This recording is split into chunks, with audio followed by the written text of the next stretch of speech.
Hello everyone, how are you today? Welcome back to my class Sukhdev Patsaria Chemistry classes Gwalior for G, NEET and board exam preparation. Today we are going to discuss on lecture number 2 of chapter Chemical Kinetic from class 12th. In this lecture we will discuss about numerical problems based on rate of reaction. This lecture is very important for those students who are preparing for G or NEET with 12th class. So let's start without delay. What kindly request to you, please like, share and subscribe my channel. तो चलिए आज के इस lecture में मैं आपको बता दूं, एक बार बोर्ड पर देख लीजिए, ये केमिकल काइनेटिक टॉपिक से वाला क्वेश्चन, टॉपिक का नाम है rate of reaction, class 12th का ये क्वेश्चन और ईयर जी मेंस 2021 का क्वेश्चन है। और इसे हम देखते हैं ये क्वेश्चन का क्या पैटर्न था और इसे हम कैसे सॉल्व करेंगे। तो सबसे पहला काम हमारा ये है, ऐसे क्वेश्चन को समझने के लिए हमें क्या करना है, क्वेश्चन को पहले पढ़ते हैं और उसके बाद मैं आपको बेस्ट ट्रिक बताता हूं कि सिंपल तरीके से इस क्वेश्चन को कैसे सॉल्व कर सकते हैं। तो देखिए सबसे पहले देख लेते हैं, ध्यान से देखो लेक्चर नंबर 2 में the reaction that occurs in A breath analyser. Question बड़ा है, देख के घबराना नहीं है, पढ़ने में ही टाइम लगेगा, क्वेश्चन बहुत सरल है। Breath analyser, a device used to determine the alcohol level in a person's blood stream is. इसमें एक रिएक्शन दी गई है, वो देखिए ध्यान से, 2K2Cr2O7 plus 8H2SO4 plus 3C2H6O gives 2Cr2SO4 का whole thrice plus 3C2H4O2 plus 2K2SO4 plus 11H2। ये इसने रिएक्शन दे दी इतनी सी बड़ी।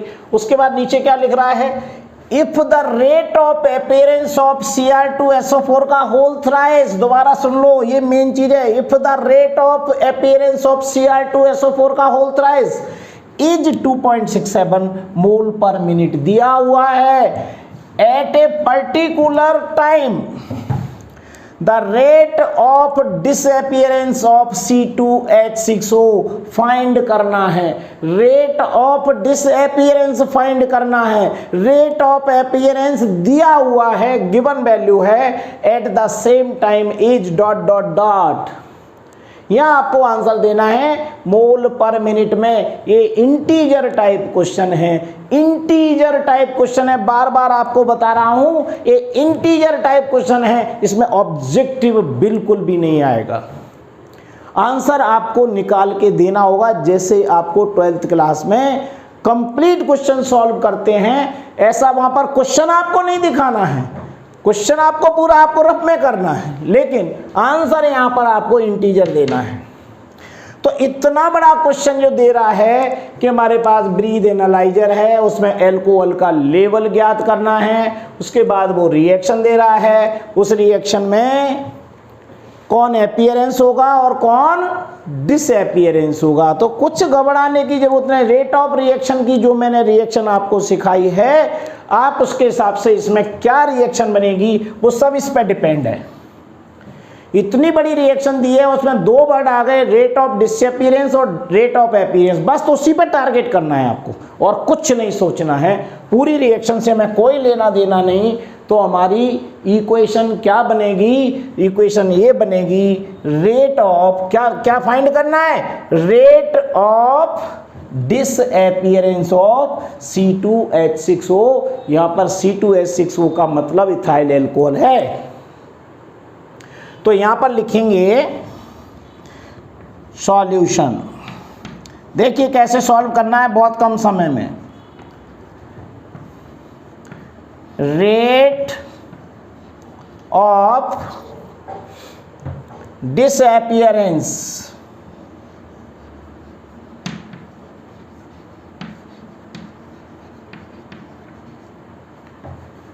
Rate of disappearance is equal to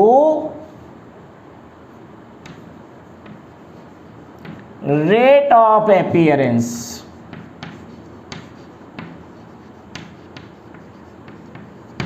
ये है इसका फॉर्मूला, बड़ा सिंपल।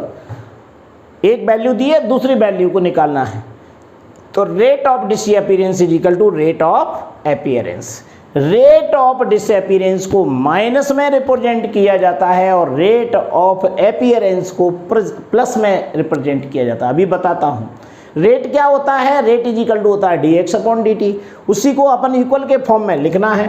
तो ये हो जाएगा हमारा माइनस डी, x की जगह पर हम क्या लिखेंगे, डिसअपीयरेंस किसका हो रहा है, देखिए डिसअपीयरेंस किसका हो रहा है, ये देखिए C2H6O ये लिख रहा है। दोबारा देखो, if the rate of appearance of, ये तो दिया हुआ है, और नीचे देखो the rate of disappearance of C2H6O, disappearance किसका हो रहा है, C2H6O को, और यही हमें फाइंड करना है।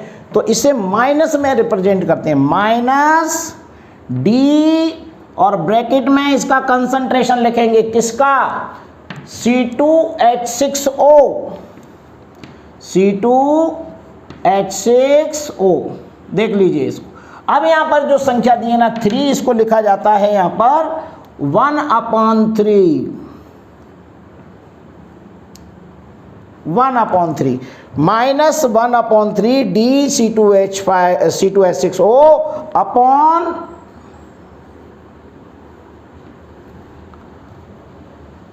क्या लिखेंगे, dt। रेट क्या होती है, dx upon dt, change in concentration upon time taken.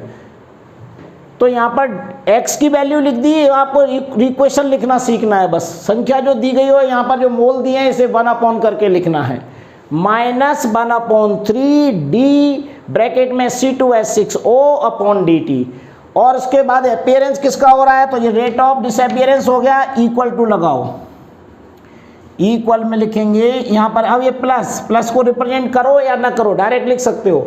अब इसमें किसका अपीयरेंस हो रहा है, Cl2SO4 का होल थ्राइस। ये कितने हैं, 2 है, तो यहाँ पर लिखेंगे 1/2 डी ब्रैकेट में क्या आ जाएगा, Cl2SO4 का whole thrice bracket close, upon में क्या आएगा, अपॉन में आएगा dt। ये देखिए, ये बस रिएक्शन आपको एक बनाना है। पूरी रिएक्शन में आपको बस ये देखना है क्या फाइंड करना है, तो फाइंड करना है यहाँ पर रेट ऑफ डिसअपीयरेंस, और गिवन क्या है, रेट ऑफ अपीयरेंस बनने वाला दिया है, और जिसका कंसंट्रेशन कम हो रहा है उसे हमें निकालना है, डिसअपीयरेंस माने। तो इसको माइनस में रिप्रेजेंट करते हैं और इसको प्लस में रिप्रेजेंट कर, ये दोनों एक दूसरे के इक्वल फॉर्म में लिखे जाते हैं। अब हमें निकालना क्या है, rate of disappearance of C2H6O, ये निकालना है हमें, और इसकी वैल्यू दी है Cl2SO4 का होल थ्राइस, इसकी वैल्यू दी गई है, कितनी दी है, 2.67 मोल पर मिनट। बस ये वैल्यू रखना है और सॉल्व कर देना। तो देखिए क्या बनेगी वैल्यू, मैं यहाँ लिख के बता रहा हूँ, यहाँ आ जाओ आगे, डी ब्रैकेट में यहाँ माइनस लगाएंगे, डी C2H6O अपॉन dt, ये हमें फाइंड करना है। और ये जो संख्या दी ना 1/3, ये इस साइड में आ जाएगी, तो इधर लिखूंगा मैं इक्वल टू, ये 1/2 पहले से ही था और इसके नीचे आ जाएगा 1/3, तो ये क्या हो जाएगा 3/2, होगा क्या नहीं, 1/3 इसके नीचे आ जाएगा, तो इसको कैसे लिखेंगे 3/2, और ये जो वैल्यू दी गई है 3/2 यानी डी Cl2SO4 का होल थ्राइस dt, इसकी पूरी वैल्यू कितनी है 2.67, तो यहाँ पर हो जाएगा इंटू 2.67। देखिए कितना सरल सवाल है, ये निकालना है, ये माइनस में वैल्यू है और ये यहाँ पर ये वैल्यू दी गई है, ये पहले से ही लिखा था क्या 1/2 और 1/3 हम इसके नीचे ले आए। इसी तरीके से सारे सवाल आपको करना है, ये तरीका, बस आपको मल्टीप्लाई करना है 3 का और 2.6 का। तो देखिए कितना आंसर आएगा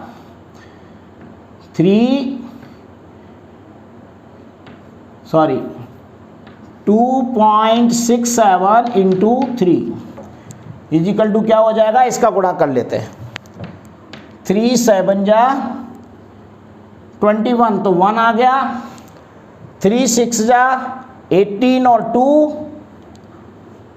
20 कि 0 हासिल 2, 3 2 जा 6 और 2 8, डेसिमल पॉइंट 2 के बाद इधर 8.01, देखिए ये आंसर आया। और 8.01 को डिवाइड कर दो कितने से, 2 से, तो क्या कट जाएगा क्या, नहीं 4 बार में कट जाएगा, तो आंसर कितना आ गया 4। बस देखिए डायरेक्ट हो गया, कोई कैलकुलेटर की जरूरत नहीं पड़ी। इस कैलकुलेशन को करने में आपको कितना समय लगेगा, बताओ कितना समय लगेगा, मुश्किल से 10 सेकेंड। ये तो मैं आपको बता रहा हूँ कि वहाँ आपको ऐसे ही करना है इसमें। तो ये आपका 4 आंसर आ गया, जो हमें कहाँ लिखना है, यहाँ पर देना है इंटीजर टाइप में।